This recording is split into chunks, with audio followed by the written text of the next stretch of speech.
It's been over 2 weeks since the water has been shut off to 800 irrigators in eastern Wyoming and western Nebraska.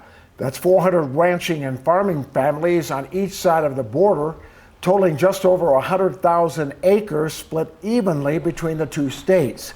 Federal officials shut off the water after a tunnel collapse in the early morning hours of July 17th. The collapse caused the canal bank about 200 yards from the tunnel to wash out, flooding many acres of farmland in the dead heat of summer. It was the worst timing in the world. 17th of July when it's 90 degrees every day and not much rain. Couldn't have been any worse timing.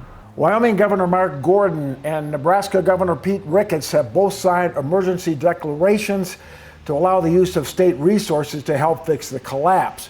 But whoever thought this 102-year-old irrigation canal running 85 miles in Wyoming and another 45 in Nebraska would blow out? If there was a 100-year warranty on it, it ran out last year. This is my worst nightmare. Yep. I've dreaded this. I've never wanted this to happen. You can see how dry the soil is after what has been probably the wettest spring, many say, in Goshen County in the last 50 or 60 years. And these construction workers are really working hard to restore this canal.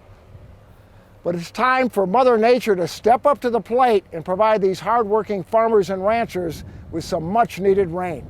Meteorologist Don Day has some good news and bad for irrigators in the month of August.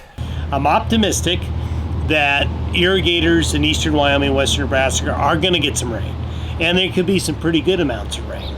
Bad news is, traditionally, the second half of August, we tend to dry out.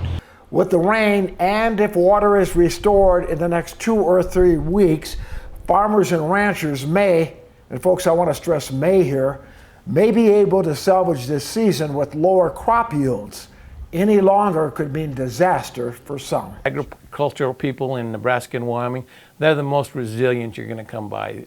They believe in what they're doing. They love the lifestyle. They're tough. They'll find a way. So we may lose some, but you won't lose many. They'll find a way to survive. The cause of the tunnel collapse is still under investigation. Robert Jiha, Cowboy State Daily.